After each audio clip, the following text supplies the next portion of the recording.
I'm right here at the junction. Hey there, Lauren. How are you? The beginning of the Moki Dugway. Hello, Don. How's everything going there, sir? Going well. Good. Good. Enjoying a nice hot day. It is a warm day, isn't it?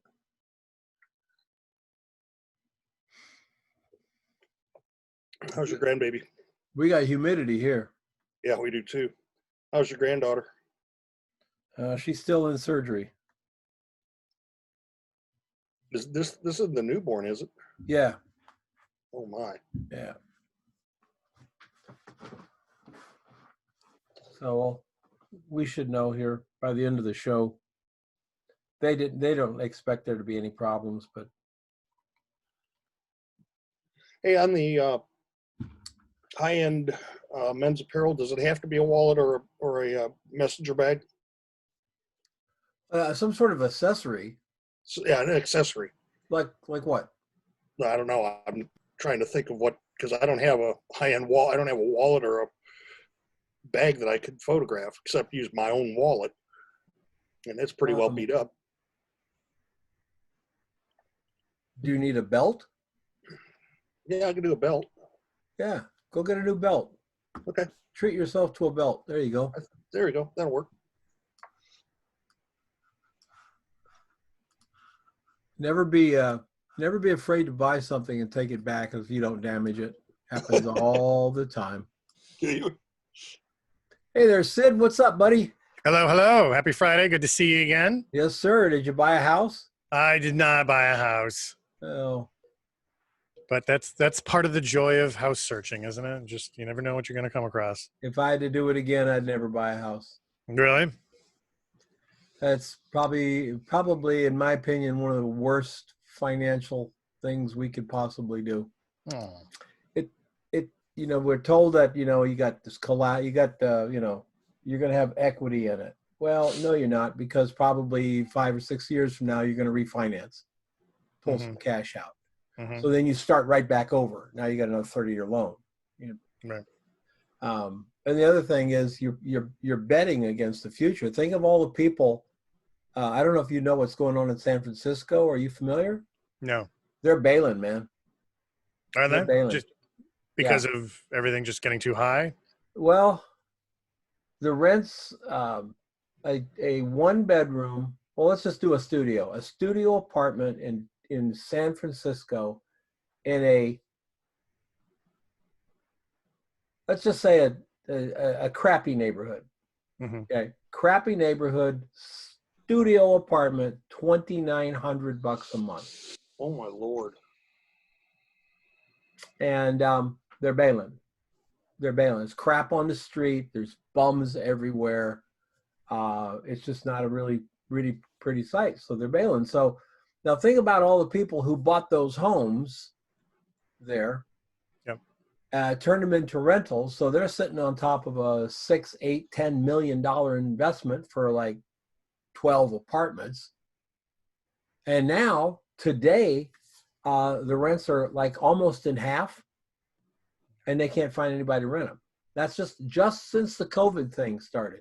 Yeah. But you add on the fact that people poop in the streets, the stuff, and they can't get out. So right. If I had to do it over again, if I was a young man doing it over again, I wouldn't buy a house. I'd buy land.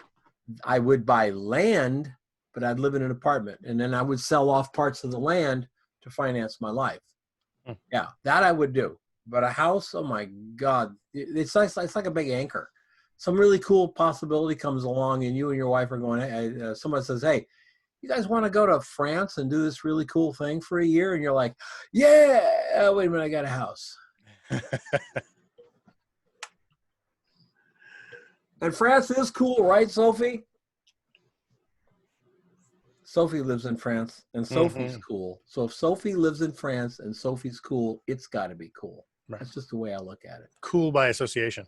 Oh, absolutely. And it's France that's actually getting the coolness. Cool? Yeah. I mean, you bring the cool to France, Sophie. There's no doubt about it. All right. Well, welcome everybody to this thing. We're glad to get it going. I had a super secret meeting last week with some super smart people. And we'll share that at some point for sure. Welcome back, Sid. Sid was out looking for a mansion last week. Yeah, like a sardine tin. Yeah, he told me earlier that he couldn't find anything with more than 13 bathrooms. And you know, when you're making a purchase, you got to get what you want. You know what I'm saying? So, did you find what? Did you get one with the moat? I remember you told me how important the moat was. We had the moat, but we couldn't find an operating drawbridge. Well, see, it's always something. See, I don't want to have to actually like use chains and pulleys to pull a garbage up. Yeah, so you buy the house. The first thing you're at Home Depot buying moat shit.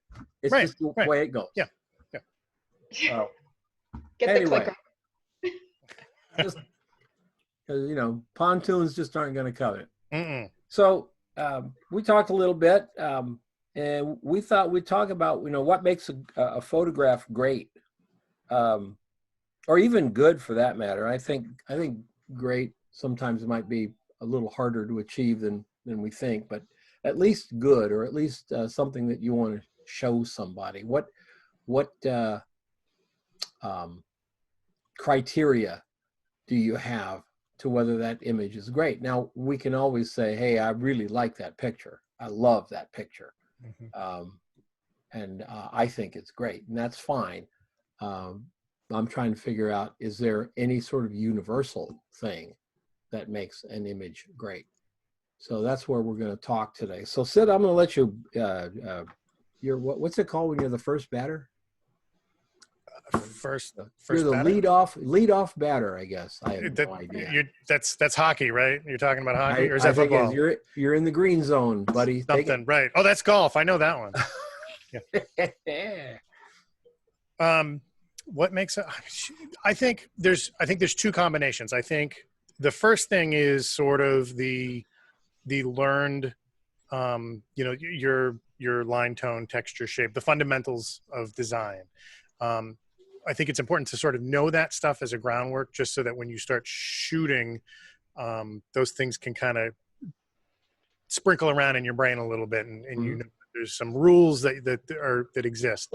But I've found that really what I've found over time is when you shoot and you shoot and you shoot and you shoot enough, there's always that one shot that sticks out to you. And and I've done sessions where it's like, you know, we'll shoot 25, 30 images, and then that next frame, everything just comes together. It all just works. And you know, you subconsciously, you're sort of thinking about design, and you know, if you're doing outside, you like color work, you're thinking about, you know, colors and how they play off of each other and complementary colors and all this kind of stuff. But like when I first started off, I shot and I shot and I shot, and then I would sit there and I'd open, you know, I'd make a bunch of prints, or I'd open all the files up, make a contact sheet, and I would go through each image, and I would just wait for that creative lobe in my brain, that little instinctual thing that would get to one image and be like, that's the one. That's the one. Partly because everything just works, but also I'm just relying on just that subconscious thing in my brain that's like, that's the shot. I know that's the shot. And then I think what happens over time is you start to populate your portfolio with those shots, the ones that are the shot. And it's weird because it's you sort of have to give up to chance on those kind of things. And you just know, like every session I have, you get to that one shot and you're just like, that's the one. Like we can keep going, but that's the one that I'm going to use. That's the one that I'm going to pick. That's the one that I'm going to show. That's the one that I'm going to strong arm you into, you know, selecting to use as an image. And I can't formally structure a sentence around what that is. It's a combination of, in my case, it was a combination of, you know, I went to photography school. It was 4 years of learning, you know, not only photography, but painting and illustration and drawing, and how my brain, you know, even though I think I forget a lot of that stuff, it's all built up in here somewhere. And as I'm shooting, all of these little elements just sort of fall into place. And I've had headshots where we've gotten to the 8th shot and I'm like, that's it. Like that's the one. It's not going to get any better than that. Yeah, I don't tell them it's not going to get any better than that, but I mean, that's just the shot. Everything works. The look works, the angle works, the eyes work, you know, just everything falls into place. So it's like, for me, it doesn't feel like there's a true answer to that. It's just when you shoot enough and you just keep shooting the shit out of everything and you shoot and you shoot and you shoot, you're going to eventually get to that point where you just look at one shot and you're like, that's the shot. And it's not like a universal shot. Like it's specific to you. It's specific to how you shoot. It's specific to how you see. I mean, your brain is the only brain on this planet that thinks the way you do and sees things the way you do. So, you know, what my shot would be and what your shot would be might be totally different things.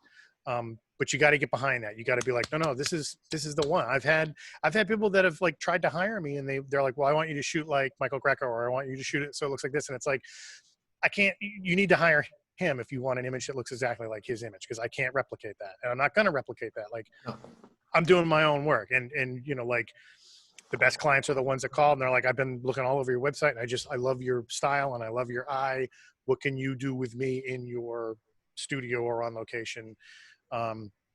It's totally a long-winded answer to that, but I think when you get to a point where you just know, you've been shooting long enough and you just know, it just jumps out at you and you're like, that's the one.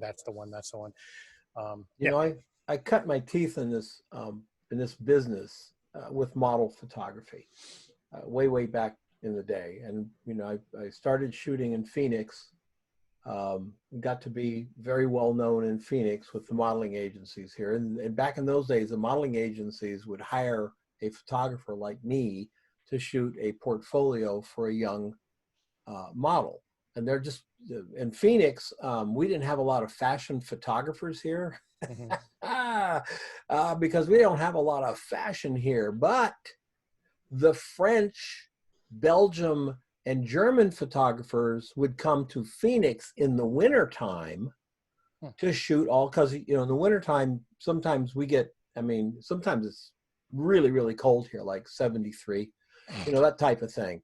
And the valley would be full of French, German, and Belgium photographers, and some from Tokyo and some from Russia, that type of thing. And so the models here really made all their money in the probably November, December, January, and February. That's when all the big editorials would come in and hire the models. So they would hire me and I'd have to go out and do, you know, a headshot, a body shot, a dress shot, a casual shot, and probably, what was it? It was 4, it was always 5, it was always 5. So I guess it was a free shot, whatever. But, you know, when you're shooting film, you know, you can't see it right away. You're shooting film, and there'll be that moment that shutter clicks. And I don't know about you guys. Doug Adams is here. I'll bet you he'd back me up. There's a time when you're shooting film and that shutter clicks. That image, when the shutter clicked, burns into your brain. You see that image when the shutter clicked. In fact, you get so good at it, you can tell if the eyes were closed. You go, oh, missed it, because her eyes were just starting to close when you push the shutter, that type of thing, right? And you'd get a shot and you'd keep shooting, but your brain's going, dude, that's the one. That's really good. It's really good. Then the contact sheet would come back. And I've shot some fabulous models. I mean, really, really top models. And I'd put that contact sheet down. And there's one on the contact sheet. Sometimes there's 2, but there's usually one. And it's like a whole pile of garbage and one shining, just, you know, even if you took that one away, cut it out, you put it down, you're going to find another one that will stick out above every others. And you cut it out and you'll find another one, because everything you're seeing, that's what I love about contact sheets. I use contact sheet too in Photoshop all the time. I just print it out so I can have a contact sheet. That is really old school idiocy. Anyway, so I have it because I want to see all 36 pictures on roll film, or 12 or whatever, in one spot next to each other. And when you get that shot, you nail it. And I think a shot that to me is really good is that if it's something that surprises me, the photographer, if there's a surprise in it, like, wow, I really got that. The hair is just flipping a little bit, or the shadow from that tree is falling right along that rock line or so. All these little things that happen, that helps. That helps. The other thing is the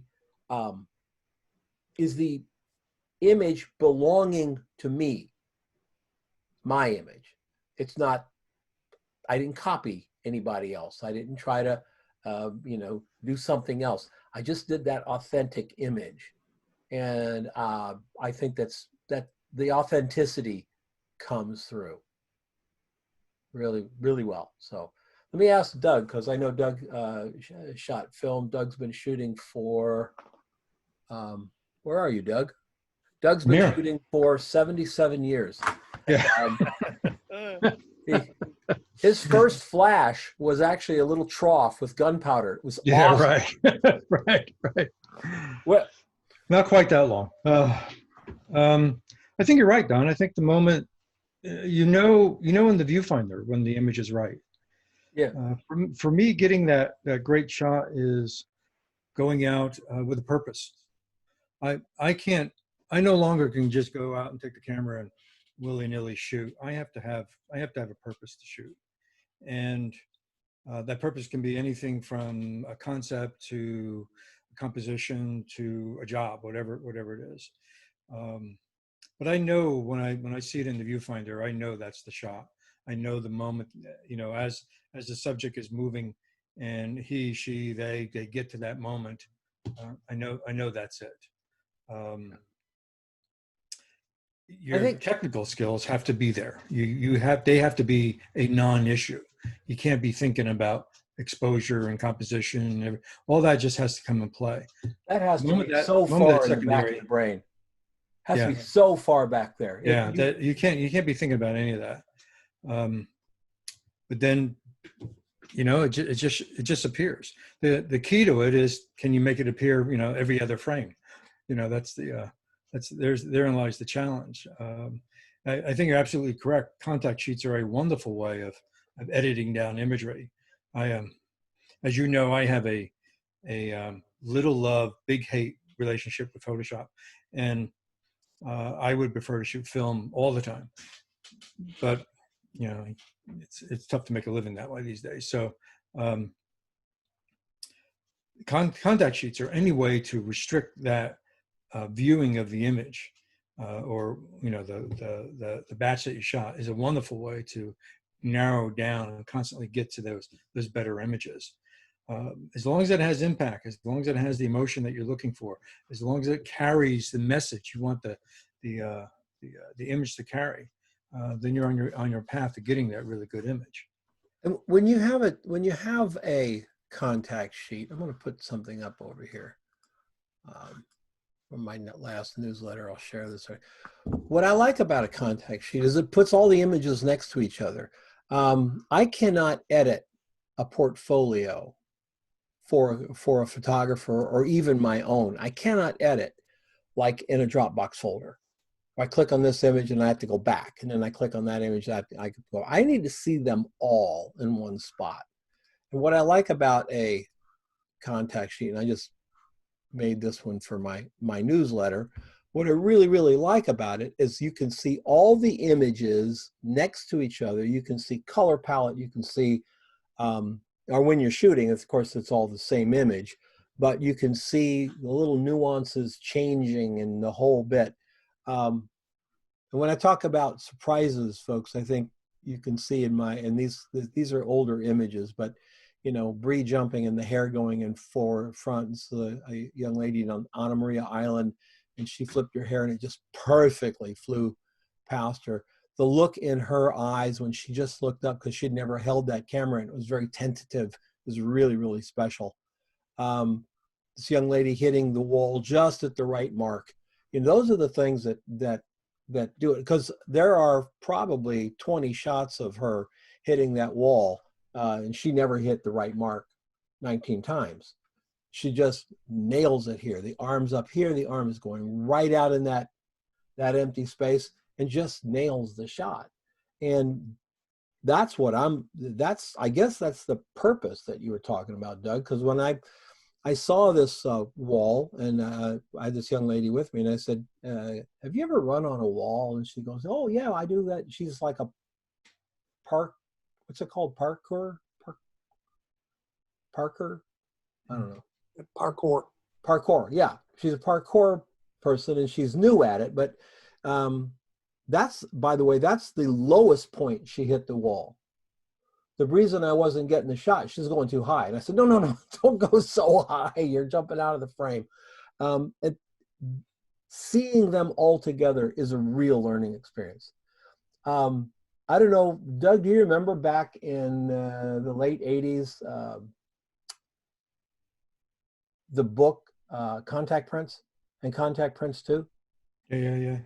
Yeah, I just dug mine out. I mean, they were in the garage for all these years, and I looked at them, and I just sort of remembered how much I loved my contact sheets, my loop, and my little white grease pencil. It's a wonderful way to arrange a story, and it gets rid of all, if you open a bridge and you got 400 images there, it gets muddy really quick. Yes. You narrow it down, create a contact sheet. You have the assets that you need to work with. And then if you're missing something, now you have a purpose. Go out and shoot what you're missing. Yeah. But it's a really, contact sheets work wonderfully. And if you have a printer that does 11 by 17, folks, there's no reason why you can't put, a whole bunch of pictures on 11 by 17. Oh yeah. Did you ever get that, or making 4 by 6 of the entire shoot and just arranging them on the wall or on a board? Yep. It's old school ways, but it really does work. And the reason that it works is that, contrary to our belief, we cannot really remember one image to the next in a rotating thing. You think you do. It's like this pink shirt. I can go over to the store and say, I need some pink board shorts to go with this shirt. And I'm going to look at them and go, oh yeah, that's a perfect match. No, it probably isn't, because you really can't remember color as well as we think we can. We can remember it's pink, but that exactness. You see everything there. I think it's a blast. I think it's the best learning experience for photographers you could ever do. So this is not a pitch for Photoshop, by the way. It's not a pitch for Photoshop's contact sheet too, but I use it. Back in the day, our lab here would make 16 by 20 contact sheets from 35. And they were $8. I remember that. And I got them all the time. When I threw all my crap out, I had a stack probably 6 or 8 inches of 16 by 20. Think about it, it's pretty interesting. Not to hang on the old way of doing things, but I'll bet you there's less than probably 10% of the shooters today that understand the editing marks on contact sheets anymore. Yeah, you're probably right. So probably right. Anyway. When I was creative director at the agency, I would mark it up. I'd mark up. We only had a couple photographers that did a lot of digital for us, but we had, they would make cheap prints and they'd bring them in, and I'd mark them all up, and send them back, and they'd do all their stuff. But now a lot of stuff is, can you make the sky darker or do this? And you don't get those totally detailed marked up prints anymore. Unless the guy who is giving you the marked up prints is like, 55 or 60 years old, has been doing it for a long time. Yeah. So, I think what I tell the students always is, show me something I haven't seen before, or show me something I have seen before in a way that I haven't seen it before. If you can do one of those two things and do it well, you're probably going to have a photograph to deal with, to make a mark going forward. But yeah, it's always a challenge. Cool, very cool. Anybody else want to jump in? Anybody who is here? We got Sophie and Carmen, Jay and Mike, and Lauren. I think what I'd like to add is to hear you guys talk about I always have this expectation after having done it so long that I'm not just going to have one. I should have half of them jump out at me as opposed to just the one. So it kind of warms my heart that I think it all should come together every time it clicks, you know? But yeah, I mean, doesn't. I think the comment I made at first, for me, only one jumps off the page. If you wiped out half of them, there's still going to be one that's going to jump off the page. Yes, I agree with that. You know, I always tell people, I said, if it weren't for this one, Exactly. you would see another one on the page. Yeah. But this one just is so heads and tails above everything else. And you can remember some of the pales. Project 52 critiques where photographer would put in 2 pictures. If the first one was a killer, nobody liked the second one. If the first shot's just a killer, the second shot's just, you know, you're not going to go, wow, that's a killer. Oh, look, that's a killer too, but it's not as good. No, it just instantly not as good. And you know, if you remember, Carmen, because you were in there twice, weren't you? Yeah. Project 50. Do you remember how many times people would put in the interesting shot and then they'd put in the safe shot? Because the safe shot, once you see the interesting shot, the safe shot's not safe anymore. It's just boring. Yeah. Plus, the more you shoot, the more your own bar gets raised higher. So you become more critical for your work. Yeah. And so what was good last week is crap this week. That's because you saw it before. You saw it before already. Last week you hadn't seen it before, and it was great. Now, well, Right. yeah. Right. And your aesthetic can change a little bit. I can remember going back through contact sheets that were like 2 years old. Said you had to do this. I know Doug's done this. You go back 2 years old, and you look at it and you go, why didn't I choose that one? That's a good shot. Yes. Yeah. You know, yes. Doesn't do any good now. Happens all the time. Doesn't help me now because Yeah. big hair and wide belts are kind of out, so we don't do that anymore. This is why I don't delete photographs right away. You know, when I look at them, I put them aside and I'll say, I'll look at them 6 months from now and I'll have a different feeling.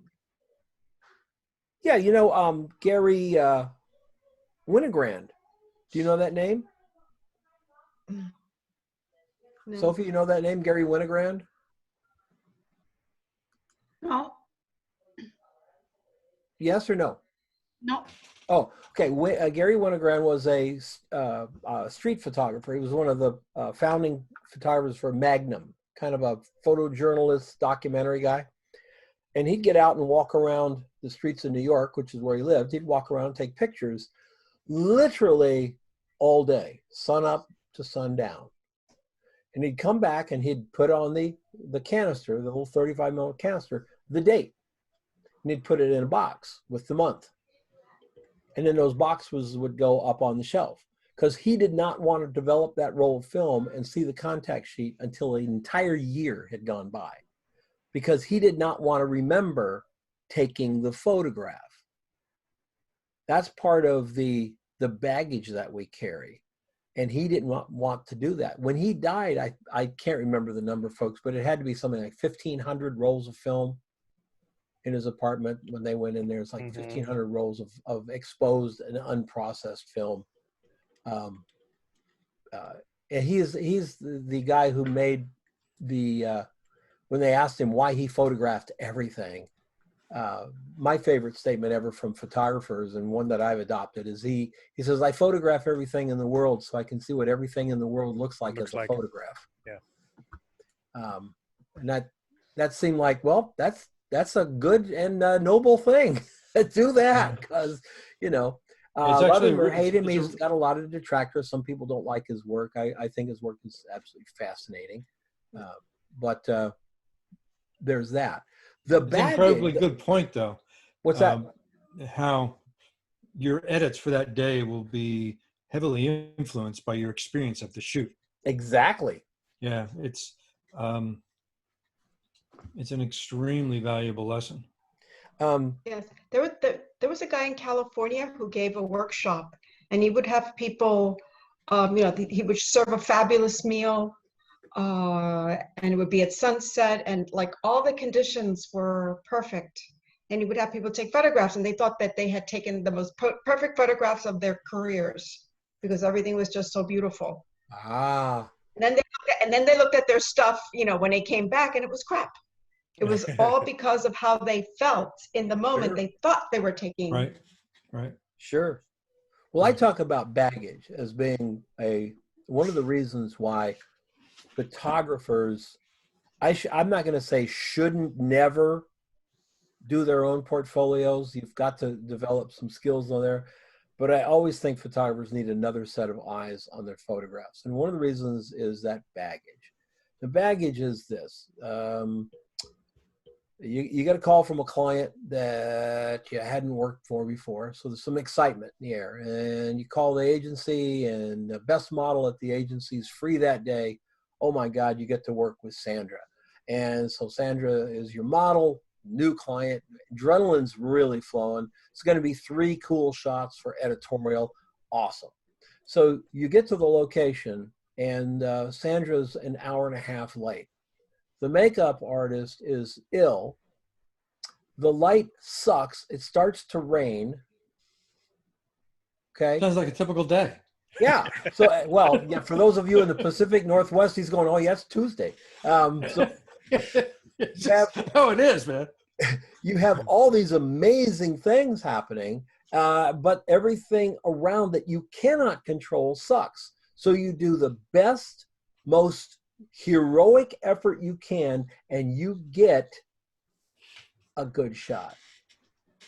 Now, when you look at that photograph, you remember the makeup artist was sick. You remember the model got lost. The light was failing. And for all of that crap that went on, if you add all that crap into it, you're right. You did yeoman's work. You pulled it off. Is it a good shot without the story? No. No, it's not a good shot without. If you have to explain to them, because you know what? Clients don't care. It's like you had a hard time making this shot. Like, isn't that what you're supposed to do? Right. That's just our job. And so when we bring that baggage along with the photograph, we start looking at the photograph as if it has something magical in it that it really doesn't have. That was just the way things happened that day. And, kudos to you for pulling it off, but the image is what the image is. Commercial accounts expect you to do what it takes, get the shot. They don't really care. Yeah. That's why they're paying you. Yeah, they're not paying you for excuses. No. Yeah. No. I've been shooting for a while, and I've yet to find a customer that will say, "Oh, it's okay. I understand the day was a difficult day. We can do it again if you like." I don't think I've ever had anybody say that. Oh, I'm sorry. Did you have a headache that day? Yeah. No, Doesn't happen. So, what do you think would be a good habit, Sid? What habit do you have that you go through to try to, or a group of habits, if it's a group, that you go through to make sure that you're on the best footing you possibly can be when you start to make that photograph? Most of it is stuff that really doesn't have anything to do with actually make sure that I get a good night's sleep, make sure I'm hydrated, make sure that, I'm not tired when the session starts. For me, because I'm, primarily a people photographer, for me, it's about making that connection with the client. That's the most important thing. And sometimes you get people that you've got to massage them a little bit more than other people. I've had people that come in and they're as stiff as a board, and you got to get them to relax, and you got to get them to just, because for me, it's 50% me and it's 50% what I'm getting from them. Like, I'm not going to get that perfect shot until I know that they're relaxed and they're not worried about anything, and they're not, looking at their clock, worried about time. So it's a lot of just massaging people and catering to them and serving them, and, being like, I got to get you relaxed. I got to make you feel comfortable. I don't want you to be scared. So a lot of it is just, walking people through the process. The minute they come in, I tell them everything I'm doing. I'm like, okay, I'm going to set these lights off, and this is what this does. And I got a C-stand, and I'm going to lower it. I'm going to heighten it a little bit. I want to make sure I've got light in your eyeballs. I want to make sure I can see some catch lights in your eyes. I don't want you to look like a raccoon. so that every step of the way they don't feel uncomfortable. Because, you know, most of the time I'm standing there in front of them and they can't see my face and there's no eye contact. And so they're just like, okay, I'm in this weird guy's studio and, you know, there's all kinds of weird shit all over the place. So for me, it's just being well rested so that I'm ready to come in and you know, not just be like sluggish. But the other thing is just, I've got this person that I may not have ever met before, and we've got to come up with some kind of a rapport almost instantly so that I can get that really good shot that I know that I'm going to be like, this is the one, this is what I want you to use. And I think all of that leads to like, the technical stuff is just you've got to be doing this so long that you're on autopilot when you get into the actual shoot. Like you can't be worried about what's my aperture and how am I going to, you know, overpower the sun and how am I going to do this and what, you know, what do I want my depth of field to look like? Because you've got somebody standing there and they're like, what's going on? So once you get the technical out of the way, that just lets you get into the zone and be like, okay, I know what I need to do. How can I make this client feel more comfortable with me so that they can put forth the effort so that we can get, you know, something really, really good. Does that answer your question? I don't know. Yeah. Do you find that every time you pull the camera to your face, you kind of go into the zone? Because I used to, the zone would be something, that feeling would be something that I would get after I, you know, got the, you know, Norman strobes. I had to move them. We didn't have to dial them up. You had to move the whole damn thing. And everything. All that technical crap out of the way. Yep. And then I kind of would like have to slide into it. Now I put the camera up. I'm just there. I like it's looking at the world through a camera is normal for me. Without it, it's weird. You can feel when I bring my eyepiece up, I can like my eye, you can feel your eye. It changes. Like you can feel it shift into like creative mode where, you know, I'll bring the camera up and I'm looking through the eyepiece and subconsciously I can feel my eyeball and it's like looking over here and it's looking over here and it's making sure there's enough negative space on the left-hand side and it's making sure that everything looks good and it's making sure that the crop looks nice and, you know, blah, blah, blah, blah, blah. But it's doing that in a nanosecond. Yeah. And it's like automatic. It's automatic pilot because you've been doing it for so long that, you know, that creative lobe in your brain, it's instantly what fires. All the synapses start firing the minute you bring it up and your brain knows what's going on and you're just like, yeah. Doug, how about you? For me, it's all preparation. I make sure that I understand the client expectations. I make sure that my crew knows exactly what we're doing, what needs to be done. If we're able to get a day of pre-light, we'll go in and do a pre-light and make sure that everything is exactly the way it needs to be. If I'm shooting talent, I'll make sure that the talent is correct for the client expectations. So when we walk on set, there is no question what has to happen. It just all goes. And then at that moment, it's just me and the subject and we're delivering.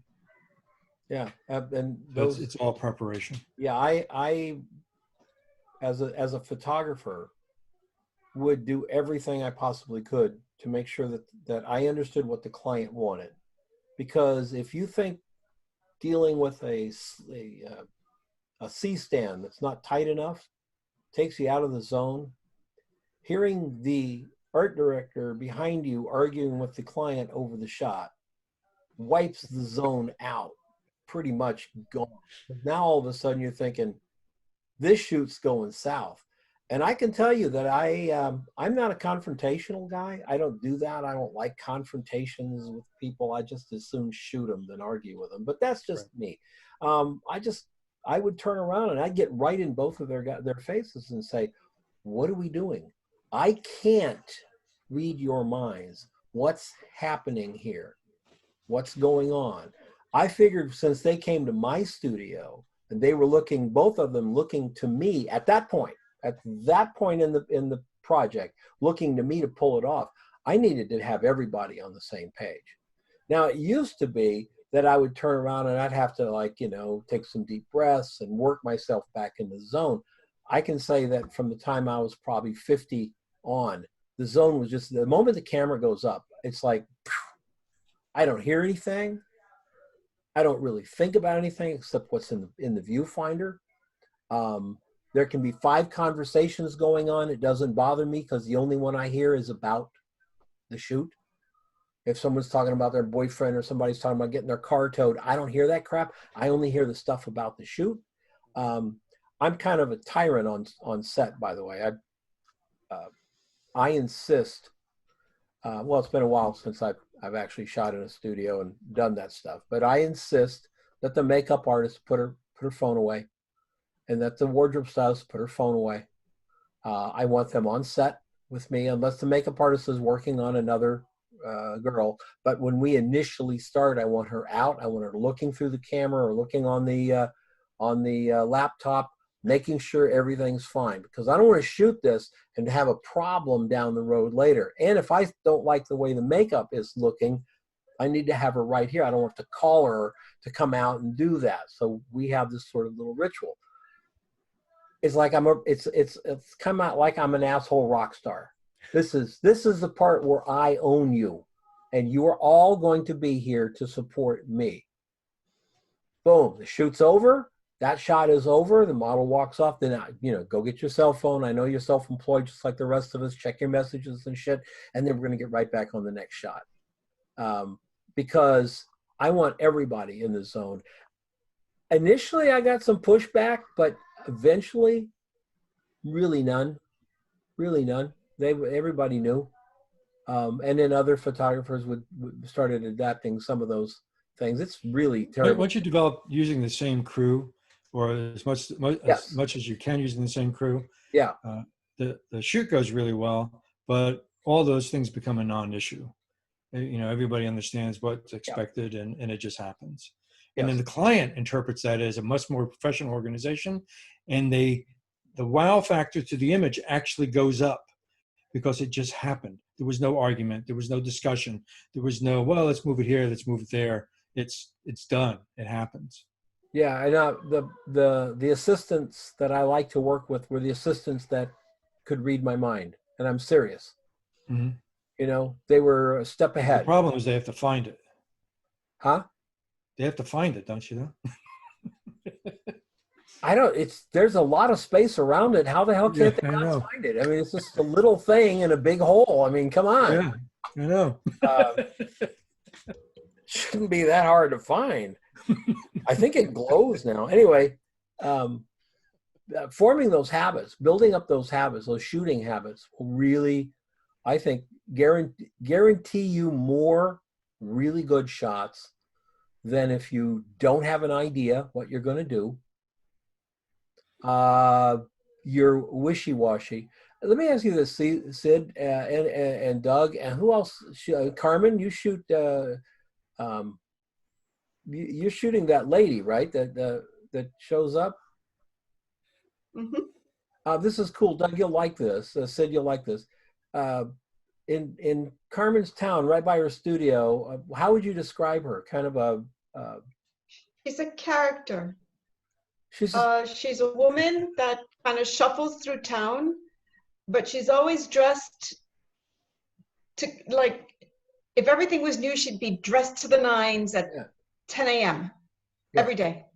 She'd be in heels, glitter, whatever. And I've seen her for several years. And about a month ago, I got the courage to ask her. Yeah. I was really frustrated personally with my work and what was happening with me. And I was ready to quit. I think I told John that during one of our sessions. And there she was. And I'm like, screw it. I'm asking her. And I think I just looked her, today was her 13th session. She comes, I told her, and this isn't my French. I've seen you for several years. My studio is not far away. Please come by. I would love to photograph you. And boom, she showed up the next day. And she came in the morning and she came back again in the afternoon with a new outfit. Yeah. And now the challenge is just to let go of my expectations, because she's like so cool. And I'm like, oh, I'm going to screw this up. But no, you have a story going there. You have a story going. I have. It's wonderful. It's well. Where are you located, Carmen? I'm in Antibes, France. Really? I'm an jealous. expat. I'm jealous. And Sophie lives about 500 meters away from me. We're like really? friends. That's awesome. Wow, bravo. very. No, but she's very talented photographers.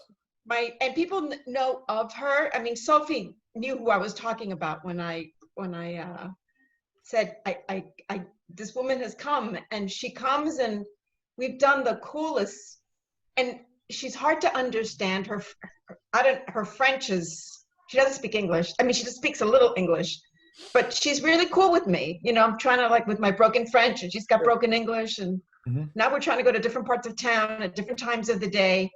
And it's always a surprise what she's going to walk in with. Sounds like a book. But this idea, what you talked about before, Sid, and that one picture is like, I want all of them to be like, yeah. Well, I mean, she's so cool. There's always, I mean, like when I do, and it's like not to make it sound, you know, like I don't know what the hell I'm doing for, you know, most of the shit except for the, but like usually what I do when I like, well, take a headshot for example.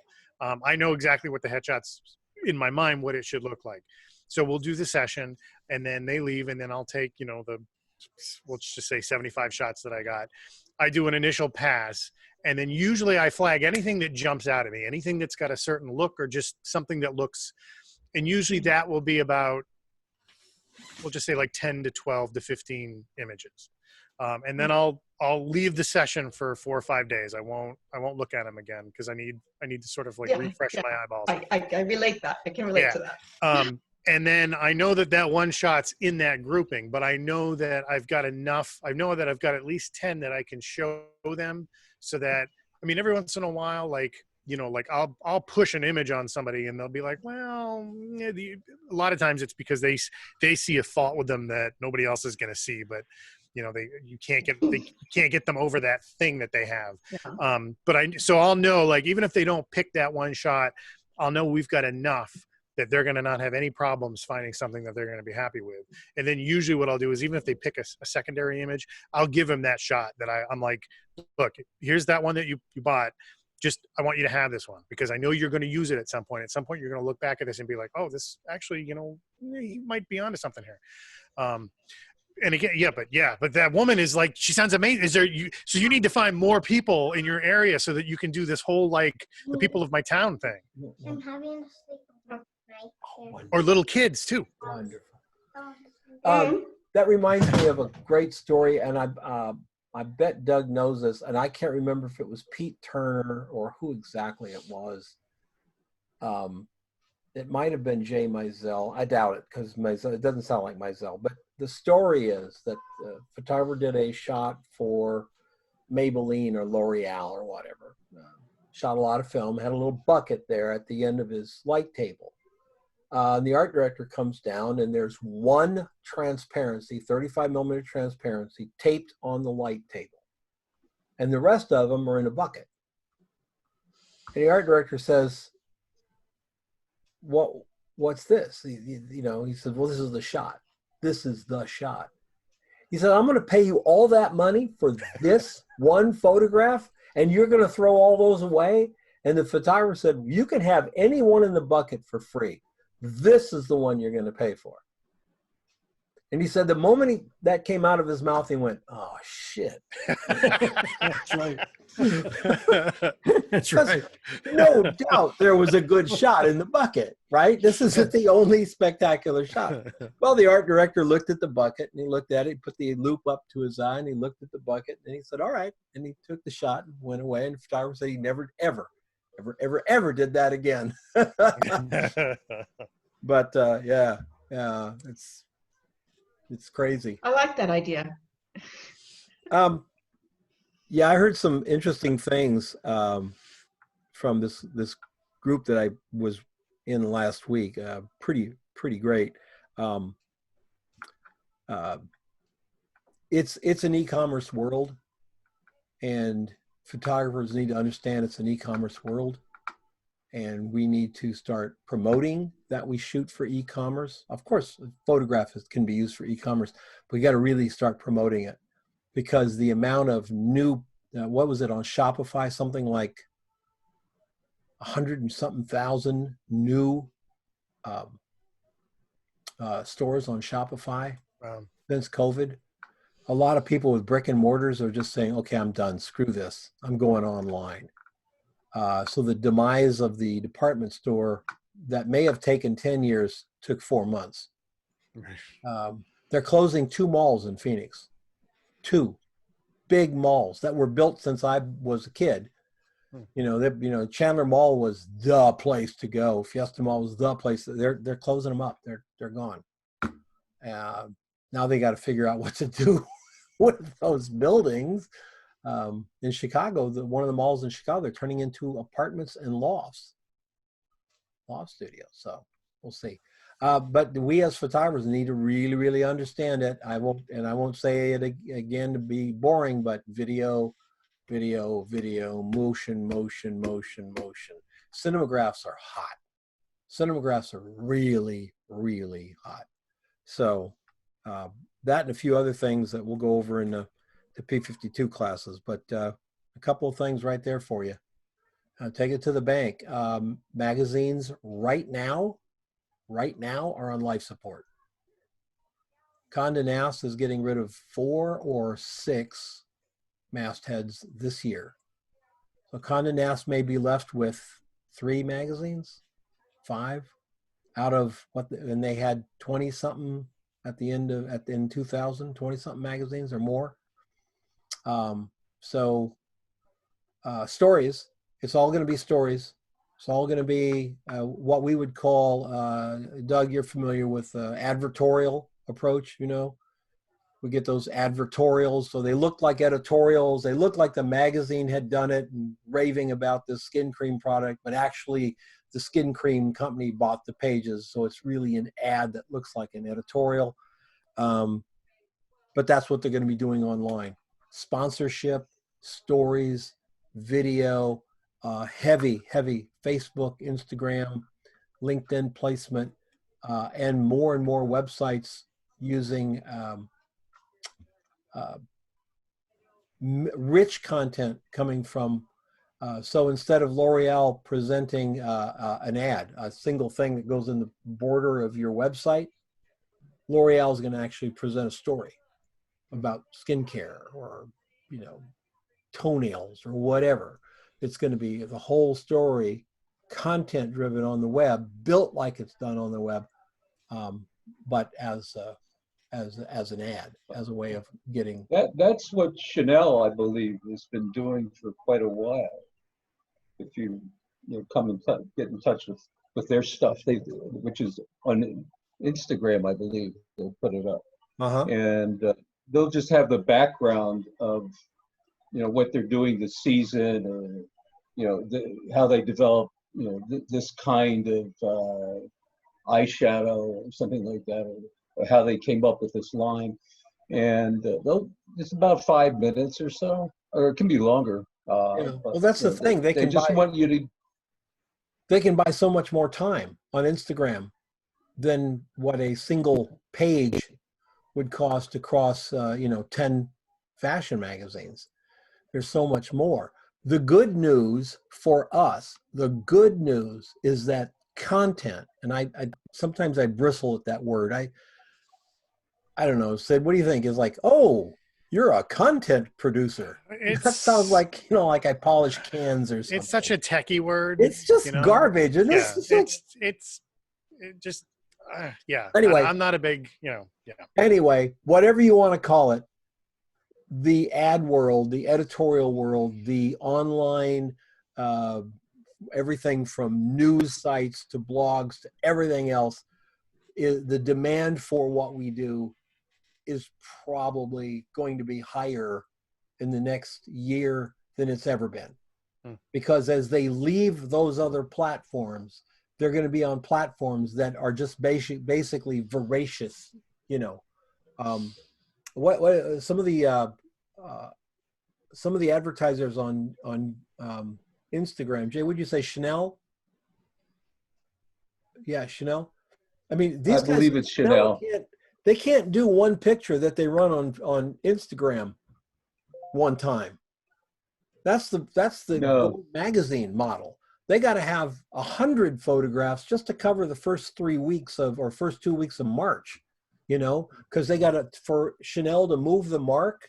Do you guys know what the algorithm is now on Instagram? Who knows? Sophie knows, because didn't we talk about this, Sophie? No? No one? No. You brought it up. You had to post something like 3 times a day, every single day, or 14, something. 14 times a day now. 14 times. That's What? 14 times a day to Come on. change the algorithm in your favor.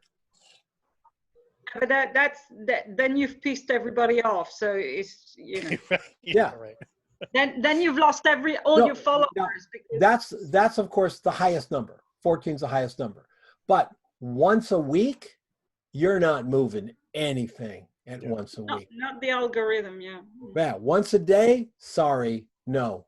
If you're and I haven't seen Harley Davidson, but I understand Harley Davidson's posting 3 or 4 a day on theirs. They've really gone all social media. So there's a The stories make a big difference in Instagram now. Yes, Posting your yeah. stories, that makes a big difference also. Absolutely. You want to, it's all in the stories on Instagram. It's all in the stories. Yeah. So So that makes a lot of sense for shooting you know, big portfolio shots for whoever the client is then. yeah, they So need, you just can keep running them. they need more. Clients are looking for a couple of our Project 52, Angie and someone else are getting calls for, well, I guess social media jobs. We need to get this stuff. Well, I think Stephanie just did a social media job, didn't you, Steph? Is that what they're going to use all those pictures for? They're not looking for you to go out and do one picture. They need a bunch of pictures. And that's just good for us. We get a chance to work. Steph, are you there? I guess She was just a second ago. having problems with. Yes, I'm here. Sorry. Oh, there you are.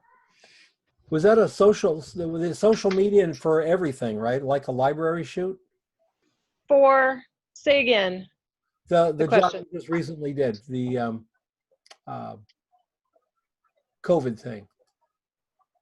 It was for, I guess, it was for their newsletter, kind of like, I don't even call it press release.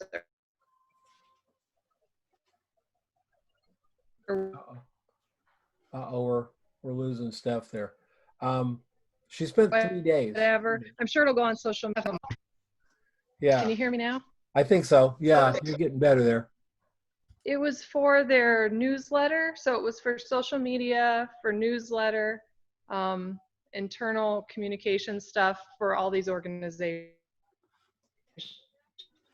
And it wasn't a shoot, folks. They didn't say go out and get this shot. It was a thing. They were testing people for COVID, and they just wanted a massive amount of pictures from every direction you can do it.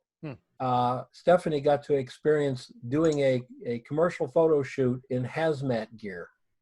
And how hot was it, Steph? About 100? No, it was only down to like 90 something. Oh, 90 in a hazmat suit. That's just got to be super pleasant. Oh man. Yeah. You know, I'm thinking about, you know, we're talking about video, and Carla McMahon did a video of a reopening of a restaurant, family restaurant in South Africa, and lots of different, you know, views of different activities and people and all kinds of things. And you could take that video and take those shots out of, you know, how many, they probably 100 shots out of that video, and use them any way you wanted to use them. Yeah. So I think it's just another way to run to look at stuff. Yeah, and it's and the fact that more and more of these businesses are going to be using voracious amounts of content, whether you do video or Sofong right now is working with that Macron company that make those cookies. Are those French, Mm-hmm. Sophie, Macrons? Or was that your president? I can't remember. Macaroons. It's French. No, not macaroons. They're called macarons. Is it? Aren't they macaroons, Sophie? The what? With the sweet, Don? The sweet Yeah, ones, the the little little round, like little cookie things. Yeah, and they're colors. Yeah, they're pastel colors. Yeah, pastel Yeah, yeah. colors. Yeah. She's got that's her client. They are now wanting her to pitch what's it going to cost to shoot 100 photographs a week. I mean, a month. They want 100 photographs a month. Oh, really? She's also a graphic designer, so she's picked up a couple of other things that they're doing, and she's designing a bunch of stuff. And she was telling me it's like that's one client, and she's got a lot of work from that one client. She's not, sometimes that can be scary. If you've ever had been in a situation where you only have one client, macaron. Yes, that's what it is. Thank you, Sophie. A macaron. If you only have one client, man, and you lose that client, because it's like you're just starting over. So she's got a lot of work to do there with that. But they are really, really wanting to have a ton of content. They're boosting their Instagram game. So even if they did 2 a month or 3 a month, 3 a day, 3 a day, that's 90 images a month. Now, no, they're not going to pay you $1,000 an image for Instagram stuff. So what they want to do is get everything ready there in the store, have her come in for a couple of hours, shoot it all on the iPhone so that it looks like iPhone stuff, and deliver, just deliver the shots. And she's taking this iPhone class from an ad agency, a photographer who owns an ad agency who shoots everything on iPhone. And it looks so good, I went over and I bought the class as well. It's a Spanish class, so she speaks in Spanish, but they have the things on the bottom, and it's really, really well done. Really well done. And when you see, I'll be posting some of the links to it. When you see the work the ad agency does with this photographer who's part of the agency, it's really clean, really modern, and man, it's a lot of it. It's not all done on iPhone, but a lot of stuff that's done on iPhone is really amazing. Really, really amazing. But 90 shots, she's going to take them into Snapseed, boom, boom, boom, boom, boom. She'll be done editing the photographs, 90% of which are going to be right out of the camera. She's going to be done editing the photograph before Uber gets her back home. Puts them in the Dropbox folder and is over. And they're willing to pay very good money. It's not $100 an hour for 2 hours. They're paying good money for those 90 photographs. So, it's a ton of stuff. And she has a ball doing that. She'll put the cookies in the right corner, put the cookies in the left corner, put the cookies in the bottom, put one cookie out here, shoot low, shoot high, do flay flats, boom, boom, boom, and then they'll take them and they'll put like, good, put it on the Instagram page. So lots of work out there. Coming. Right now, it's pretty scary for, what's it like up in New Hampshire? Is it getting, It's still a mess. It's still a mess. I think everything at this point, everything has reopened except for maybe movie theaters. They're waiting or something. But everybody's like cautiously dipping their toe in, and nobody's around. Like nobody, I don't know. It's so weird. Everything's supposed to be open. But nobody still, knows what's going on. Local small businesses are, they're still trying to figure out what's going on. Their restaurants are happy that they can have people outside. Now they've been told that they can open. I think they've been told they can open to full capacity inside, but a lot of them aren't. They're not ready to jump into that yet. They're still a little, especially with all the numbers going back up. Now everyone's like, well, what's going to happen? Well, if you read the press, you'll think that everybody in Arizona is running around breathing on each other and making That's Florida. And it's probably not even Florida either. The reality is that in my neighborhood, it's still, even though the stores are open, it's just like where you are, Sid.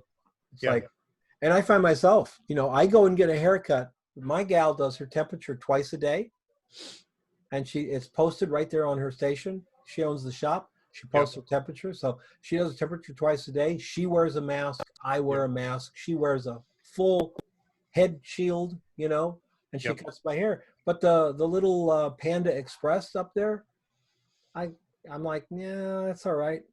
Right. And I'm not a fraidy cat. I'm not like, you know, all been out of shape for this thing. It's just like I just don't feel comfortable right now.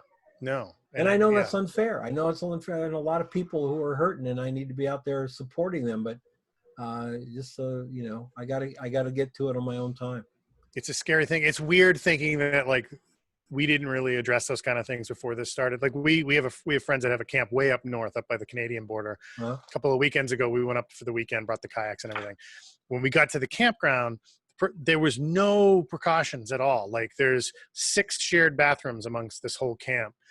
Nobody was cleaning them. Nobody was sterilizing anything. And we were watching people, and nobody was washing their hands when they came. I mean, half the people can't even close the door when they leave. So when we got back, the first thing we did was we lined up tests that came back negative. But like my wife was just like, I don't understand, like, what's going on? Like, you know, they're not even wearing masks up there. They're just not even. So it's weird. It's like it made us not want to go back up there for the summer because it's like, well, who knows? You know, who knows? Nobody knows what's going on. Yeah. You know, down out here in Kansas City, and my wife and I have been trying to support the local restaurants, the mom and pop restaurants. And we went to a taco place here, and I was talking with the owner, and they've been able to open up for full capacity for about 2 weeks now. And she's still closed down. She says, the reason I can't open up is I can't get any food. And I guess yeah. That's the same thing here too. Nobody's got any food. The steak places here in town, all our steak restaurants, they can't open because the price of steaks, they're going to pay more for the steak than they charge you for. And that's not a profit margin. So that's another one. She said her main line suppliers they can't provide enough food for her to open her restaurant. And they're barely, luckily it's a family owned place and the kids are working there, but they're barely surviving just doing takeout. Yeah. Doug, what's it like up in Seattle, sir? Wet. And, you know, some places are open, but nothing's open full, you know, 100%. And the only way to survive here or in the commercial market, in my opinion, is you have to bring in product. You have to bring in product because you're just not going to get people. The agencies are really wary about sending anybody out. Hair and makeup, and they have to be practically in a hazmat suit to make anybody feel comfortable. I mean, it can be done. There are guys doing it, but you need to be shooting product for e-commerce now. I've heard that celebrity photography is literally non-existent right now. Well, yeah, I suspect wedding photography is non-existent. You know, I suspect there's a whole list of genres that are dead for right now. TV production was getting ready to open up in LA last week, and then LA's numbers spiked like crazy, and they shut that back down. Yeah, I went out to my insurance company to see if they would cover the set, and luckily they will. So that was an interesting bit of information. As long as you were using the same guidelines that are set forth by, say, the big studios, and get all the waivers signed, the set can be covered. But you know that doesn't do you much good if you're really sick. Well, no, and if you end up making somebody else sick and they make somebody else sick, it's just right. Not a good thing. Exactly. Wow. All right. So, any closing thoughts, Sid? Just shoot, and shoot more, and just get all the technical bullshit. Just lock it away, like so that it becomes instinctive when you start getting in. ISO 100. And then make a nice portfolio. ISO 100. Oh, did I freeze up? 2.8. What's the shutter speed? Whoop. What was that? ISO 100. You're breaking it up, Don. Don, you're disappearing. Yeah. Oh, sorry. Hold on. Let me do this. Is that better? Hello, hello? Audio. Yeah, I don't There you have go. any video of you now. No video. I turned my video off to cut back on bandwidth. Can you hear me? Yes. Okay, ISO 2.8. I'm sorry, ISO It doesn't 100, exist. 2.8. What's the shutter speed? Who knows? 3,200. Learn your 3,200. reciprocals. I'm like learn what a reciprocal is. I'm running into younger shooters that don't know what, like, learn your reciprocals, man. Like all you have to do is know one. Young shooters don't know what reciprocals are. No, they should. Like, if you're watching this and you're a new shooter, learn your reciprocals. Like, Right. learn how all that stuff works. So Right. that way, when you're out on location and you can start balancing stuff off. It is also a very cool way to impress the client. Yeah. Yeah. They get young shooters to do a job for them, and the young shooter is, well, let's try it over here, let's try it over there, let's try this over here, and you walk in and say, okay, we're going to do this, this, and that, and here's the exposure, and it's done. Yeah. You get the next job. Yeah. If there's three things you have to know as a photographer, because I don't believe in rules. I think, when people go, oh, the rule of thirds, I find the rule of thirds to be stupid. Composition isn't based that way. But there are three things that are really important. The number one thing is angle of incidence equals angle of reflection. That's physics. If you don't understand that, it's going to be a problem. Number two, the inverse square law. Yes, it's got the word inverse, which nobody really knows what inverse means, but it's a law, so that's scary right there. But the inverse square law, if you know the inverse square law and you know angle of incidence equals angle of reflection, you're pretty good. If you understand the Sunny 16 rule, on all three of those things, you're never gonna be out the door. You're gonna be able to figure it out. And if you understand the Sunny 16 rule for ISO 100, all you have to do is just change the ISO and move everything up with your reciprocals, either shutter speed or aperture, and you're right in there. I found that out on how important it was early in my career, heading up the highway outside of Las Vegas, about 60 miles north of Las Vegas. And if you've ever been on the 95, I think it's the 95, 60 miles or 93, north of Las Vegas, I will tell you there are no camera stores up there. There are no gas stations up there. And my assistant is sitting there and he sits straight up and he goes, I think I left the meter on the dresser. And I said, well, think positive. He said, yeah, I'm pretty positive. I left the meter on the dresser. And the sun isn't up yet. We're doing dawn pictures of these trailers that held, remember three-wheelers, those little three-wheeler things? Yeah. So we're 60 miles. We're an hour and a half into this thing. We get to the little dry lake bed where we're going to shoot, and we're setting up. He said, what are you going to do? I said, give me one of those boxes of film. I pull that box. Remember that piece of paper that would come in the roll of film? Remember that, the one we'd always throw away with the box? Yeah. Does anybody still have one? I have one. Does anybody still have one? I have them for every film because those things were amazing. There was an entire photo. They were great. On two sides of a piece of paper about this long. And it was right in there. Shooting at dawn, try this shutter speed. Yeah. I'm like, okay. I shot 16 rolls of film on a job that I probably should have only shot 8 on because I was really bracketing.